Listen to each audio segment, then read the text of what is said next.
ntushobora na gato gutekereza kubaka ejo hawe heza warishoye mu biyobyabwenge kuko byangiza ubuzima bigateza umutekano muke mu bantu.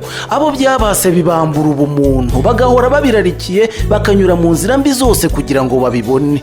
Mucyo rero duhurize hamwe imbaraga twihereyeho ubwacu n'imiryango yacu, inzego za leta n'iz'abikorera, abanyamadini n'abashinzwe umutekano, twese turandura ibiyobyabwenge mu Rwanda. Ababicuruza tubamagane, tubamenyeshe inzego z'umutekano bareke kutwononera urubyiruko barushora mu ngeso mbi zabaviramo n'urupfu. Dufashe abo byabase bavurwe basubire mu buzima busanzwe, bityo bafatanye n'abandi kwiyubaka no kubaka igihugu.